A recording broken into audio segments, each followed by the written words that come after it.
El primer rescate de una entidad financiera demasiado grande como para quebrar fue en 1998, septiembre concretamente. Yo habría dicho demasiado grande para dejarlo quebrar, pero bueno, me refiero a cuando el Banco Central de Estados Unidos decidió rescatar el fondo Long Term Capital Management. Este fondo será desde entonces recordado por dar comienzo a la tendencia de no dejar quebrar a nadie demasiado grande y por demostrar que tener un equipo de ganadores del premio Nobel no te hace invencible frente al mercado. En la plantilla de Long Term Capital Management, o LTCM, estaban Merton y Scholes, quienes junto con Black desarrollaron el modelo Black-Scholes. Antes de este modelo, del desarrollo del mismo, la valoración de opciones financieras era más una cuestión de intuición y negociación que de ciencia, un arte, digamos. Pero, donde estaba el arte, llegó la fórmula para permitir por primera vez calcular de forma precisa, más o menos, el precio justo de una opción basándose en variables como el precio de la acción subyacente, que siempre es sabido, por ejemplo, opciones sobre Telefónica serían opciones sobre el precio de la acción de Telefónica, que lo sabemos todos. También el precio de ejercicio, que es el precio al que se ejerce la opción, el tiempo hasta el vencimiento, que también lo sabe todo el mundo, la volatilidad, que se puede calcular, y la tasa de interés libre de riesgo, cosa que, bueno, se puede usar una, pero claramente nunca estaría libre de riesgo. Este trabajo, no obstante, les valió el Nobel, a Black no, porque el pobre ya no estaba cuando lo ganaron, y también les supuso trabajo donde ellos quisieran. De esta manera, tanto Merton como Scholes acabaron en Long Term Capital Management, donde propusieron un estilo de inversión basado en la diversificación y la eliminación del riesgo, algo que obviamente no consiguieron. Lo que sí lograron, con su trabajo teórico y práctico, fue poner de moda un derivado financiero espectacular, las opciones financieras. Y estas opciones, como las que la SEC acaba de aprobar sobre los ETFs spot de Bitcoin, son lo que nos va a ocupar hoy. Si todo esto te suena a trabalenguas, suscríbete, dale like, píllate un café y quédate a descubrir lo más grande sobre Bitcoin desde la minería con ASICS.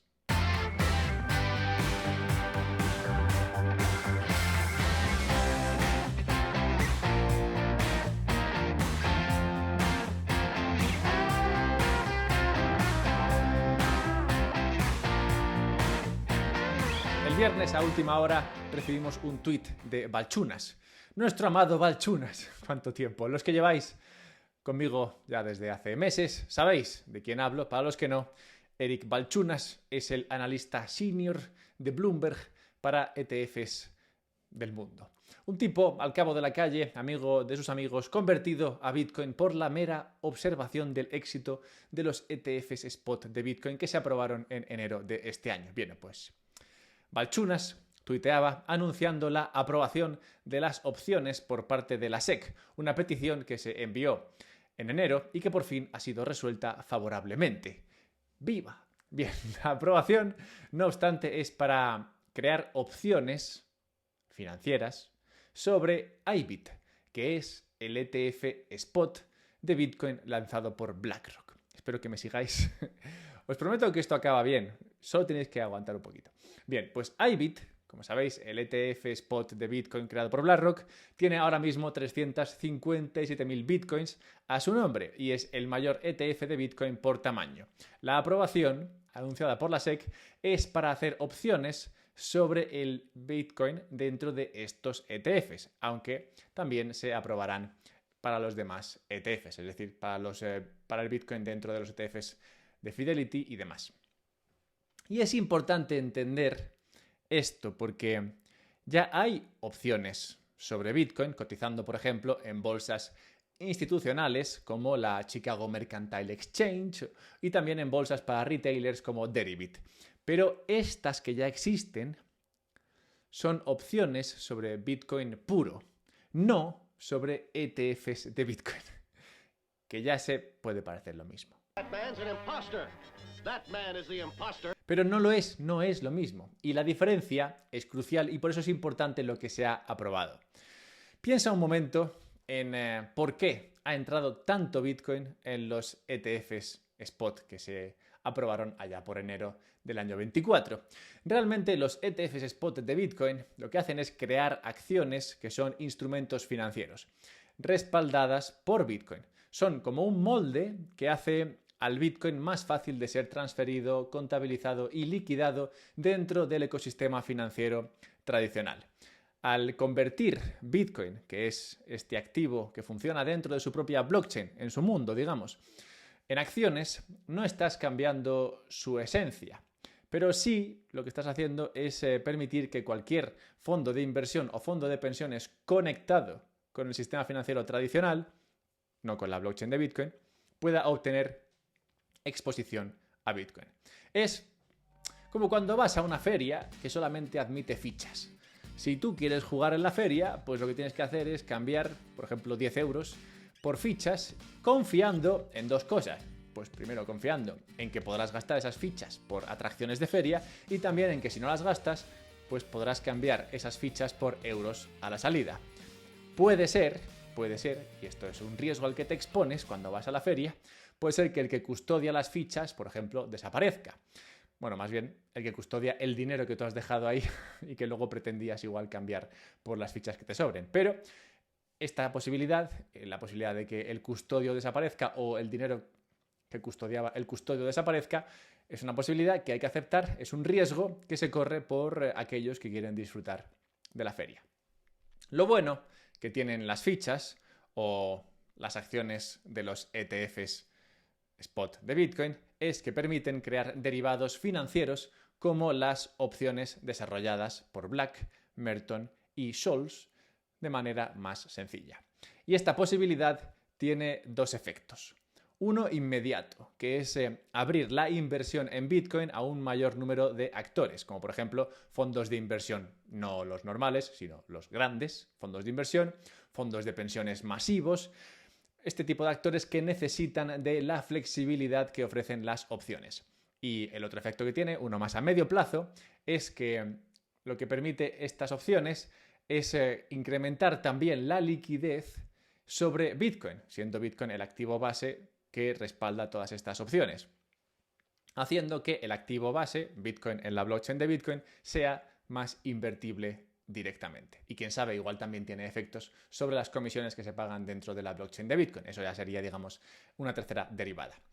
Y es interesante esto porque si miras un poco la historia de Bitcoin, a la breve historia de Bitcoin, ya encontrarías en ella al menos dos episodios en los que un nuevo instrumento financiero derivado de Bitcoin ha tenido un efecto positivo sobre su precio. Antes de ver esto y entender el valor de las nuevas opciones y lo que podrían traer para Bitcoin, déjame decirte que si no eres un fondo de pensiones gigante y lo único que quieres hacer es disfrutar de la montaña rusa desde fuera, pues puedes comprar Bitcoin, el activo, muy fácilmente. Si quieres comprar Bitcoin, yo te recomendaría hacerlo usando la aplicación de Relay. Me gusta Relay porque te permite comprar Bitcoin en varios idiomas. Siempre es agradable comprar Bitcoin en español. Además, no solamente esto, sino que te permite comprar con varias divisas. Te permite, por ejemplo, comprar con euros. Te permite comprar con francos suizos. ¿Quién no quiere francos suizos? ¿Y quién no quiere Bitcoin? Claro. Además, con Relay puedes siempre que quieras crearte un sistema de compra periódica para comprar Bitcoin de manera diaria, semanal o mensual en función de cuando cobres, y no solamente esto, sino que también crea un monedero del cual tú tienes las llaves y del cual tú puedes enviar ese Bitcoin fuera a otro monedero de, digamos, mayor seguridad, como otros que he recomendado en este canal. Así que por todo esto recomiendo Relay, y si quieres comprar Bitcoin de manera más barata, pues hazlo usando el código AlbertoMera cuando compres tu Bitcoin. Como decía, podemos mirar a la historia a momentos en los que se aprobaron instrumentos financieros que usaban Bitcoin como base, es decir, instrumentos financieros que derivaban su valor de Bitcoin, el activo, y ver qué efecto tuvieron en su día cuando estos fueron aprobados. El primero de ellos, el primero que se me ocurre, es por ejemplo el Trust de Grayscale. Grayscale, que ahora tiene un ETF Spot, en su día tenía algo parecido, que era el Trust de Bitcoin de Grayscale, donde entraron cientos de miles de Bitcoin. Personas que no podían comprar, o actores como fondos de pensiones y fondos de inversión, que no podían comprar directamente Bitcoin, el activo, pero querían ganar exposición a Bitcoin, compraban este trust. Y la historia que tenía este trust es que no te permitía sacar el Bitcoin de allí. Tú lo metías, entraba, pero nunca salía. Y esto hacía que el Bitcoin dentro del trust de Grayscale cotizase generalmente a un precio diferente del precio de Bitcoin Spot, porque no se podía arbitrar la diferencia. Normalmente, cuando el precio de algo es diferente del precio de la misma cosa en otro sitio, pues se arbitra la diferencia y esta desaparece. Pero como no podías sacar el Bitcoin de ese trust, a veces había diferencias de precios. Y esto, en algunos momentos, cuando era muy grande esta diferencia, provocaba momentos de gran especulación que permitían que la liquidez dentro de Bitcoin el activo, creciese enormemente. Y esta nueva liquidez, este incremento de liquidez, tenía efectos positivos sobre el precio de Bitcoin y sobre el mercado que podía entrar en Bitcoin, y a veces también, pues, negativos. Otro instrumento financiero que cuando se aprobó fue muy importante sobre Bitcoin fue, por ejemplo, los futuros. Los futuros, tanto los futuros normales, es decir, los que tienen sus vencimientos normalmente de manera mensual, pero también de manera trimestral, y también los futuros conocidos como PERPs, que son futuros perpetuos sobre Bitcoin, en el sentido de que no tienen un vencimiento. Bueno, pues los futuros sobre Bitcoin han tenido históricamente también un efecto muy importante sobre este activo. Y es que, como todo en Bitcoin, es un poco raro, ya que Bitcoin es, como sabemos, un activo que funciona a su manera, en su blockchain, a su rollo, y tratar de meter este activo dentro de instrumentos financieros más tradicionales a veces conlleva que se tenga que aceptar la idiosincrasia bitcoinera, que a veces, pues eso, tiene efectos curiosos. Como por ejemplo, en el caso de los futuros, lo que ocurre es que el precio de Bitcoin, el futuro de Bitcoin, suele cotizar por encima del precio spot de Bitcoin, es decir, cotiza en contango y lo hace siempre. Esto es un término que se usa, contango, cuando el futuro cotiza por encima del spot. Bueno, pues esto en mercados alcistas lo que hacía era incrementar enormemente el volumen sobre Bitcoin, porque mucha gente lo que hacía era vender Bitcoin en el futuro, donde su precio era ahora mismo mayor, y comprarlo en el spot. Una chorradilla financiera, pero que permitía que se crease muchísimo volumen sobre Bitcoin, mucha liquidez, y de esta manera que más gente pudiese participar en el mercado de Bitcoin. Al final, si la liquidez de Bitcoin es más grande, permite que actores más grandes puedan participar en Bitcoin. Por ejemplo, MicroStrategy, que tiene miles de Bitcoin, solo puede comprar miles de Bitcoin día a día porque el mercado es muy líquido. Si no lo fuese, pues tendría que comprar cientos o decenas o quizás de una en una. En general, por tanto, se puede argumentar que los derivados sobre Bitcoin en su historia han permitido reducir su volatilidad y también incrementar su liquidez. De 2009 a 2017, por ejemplo, veíamos, y las puedes ver todavía en el gráfico de Bitcoin, subidas exponenciales cíclicas, porque solo los que tenían Bitcoin Spot, es decir, solo los que tenían Bitcoin el activo real, lo podían vender para, digamos, beneficiarse o aprovechar esa subida brutal. Los derivados, el nacimiento de los derivados permitieron, mejor dicho, a los tenedores de dólares, no los tenedores de Bitcoin, vender Bitcoin que no tenían, usando esos derivados, limitando de esta manera esos movimientos que son a la vez apetitosos, pero también peligrosos. Bien, las opciones sobre Bitcoin, las opciones sobre acciones de Bitcoin, mejor dicho, sobre estos ETFs spot de Bitcoin que ha aprobado la SEC, tendrán un efecto similar. Y otros que explica Jeff Park. Por ejemplo, Jeff Park explica que con estas opciones que se acaban de aprobar podrás apostar a movimientos sobre Bitcoin a largo plazo de manera mucho más eficiente que lo que te permiten los instrumentos financieros actuales como los futuros o los perpetuos o los PERPs.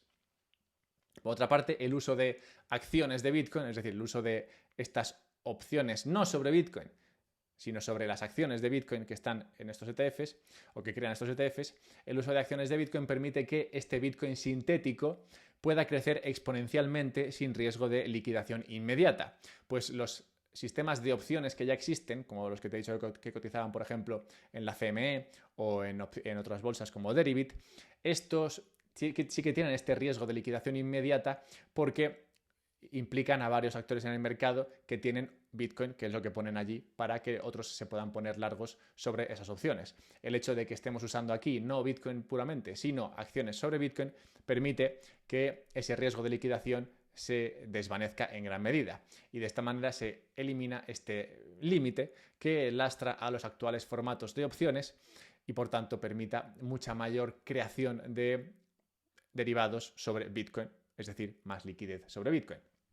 Y además, las opciones son un instrumento que capta perfectamente algunas de las características específicas de Bitcoin, que como he dicho, pues son muy diferentes a veces que las de que tienen otros activos financieros y otras materias primas.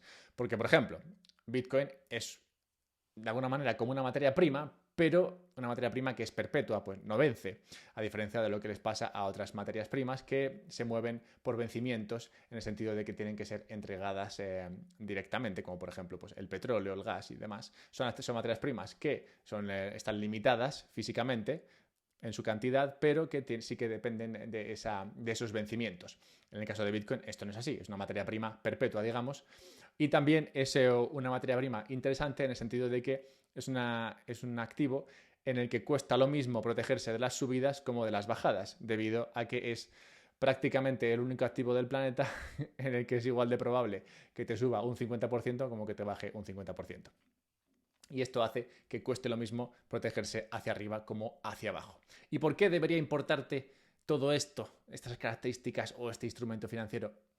Pues debería importarte porque las opciones mainstream sobre Bitcoin, que es lo que en esencia han aprobado aquí, trae ventajas para muchos actores y además actores diversos. Para los grandes actores, para los grandes fondos de inversión, para aquellos que quieren comprar Bitcoin pero tienen un fondo de inversión con igual 300.000 millones y pues comprarse 1 millón de Bitcoin no les merece la pena, pues para estos les permite controlar el riesgo mucho mejor y por tanto les permite entrar en Bitcoin, otra cosa que antes igual no podían hacer. Para los muy muy grandes, como los grandes fondos de pensiones que tienen igual trillones, pues el hecho de que existan estas opciones sobre Bitcoin hará crecer la liquidez sobre Bitcoin y esto les permitirá, si quieren, invertir en este activo, cosa que ahora mismo pues no pueden hacer, al menos no de manera relevante. Y para los pequeños, amantes del rock and roll, como puedes ser tú, estas opciones provocarán escenarios reflexivos en los que las subidas de precio lleven a más subidas de precio y más volatilidad, también una característica muy típica de Bitcoin. Y a diferencia de lo que ocurre en otros activos, como por ejemplo las acciones, en el caso de Bitcoin no puedes crear más unidades para reducir esa reflexividad. Y tampoco puedes cerrar el mercado como sí que puedes hacer, por ejemplo, con acciones que cotizan dentro de una bolsa. Y por estas razones, el anuncio de la aprobación de opciones financieras, que son, como hemos visto, un ejercicio teórico sobre la valoración de instrumentos y de activos financieros, pues esto sobre el Bitcoin papel que permite los ETFs spot de Bitcoin puede ser lo más interesante que le ha ocurrido al mercado de Bitcoin desde la aprobación de los ETFs. Y recordemos el éxito que tuvieron estos. Y lo mejor de todo ello es que no te hace falta tener un premio Nobel para beneficiarte de esta historia. Y antes de cerrar el vídeo con la Necológica, dejadme simplemente recordaros que podéis suscribiros a la newsletter del podcast, pues hay una newsletter, podéis suscribiros a la página web del podcast, unpodcastsobrebitcoin.com, y así os mando un mail con algún análisis sobre algún tema concreto. En el último tratábamos la cuestión del origen de los populismos, yéndonos tan lejos como a la Alemania pre-nazi, a hablar de qué pasó en ese momento con los bancos, con el dinero, con el capital, a quién se echó la culpa, a quién no se le echó, qué pasó con todo eso. Bueno, pues hablando de dinero, de Bitcoin y de populismos, ese fue el último tema, pero habrá otro tema este sábado, así que suscríbete si no te lo quieres perder. Y cerremos con la Necológica recordando la muerte en tal día como hoy de Sigmund Freud, el fundador del psicoanálisis, quien probablemente diría que si ves potencial alcista en todo lo que le pasa a Bitcoin o pasa sobre Bitcoin, seguramente esté causado por algún problema con tu madre. Así que míratelo.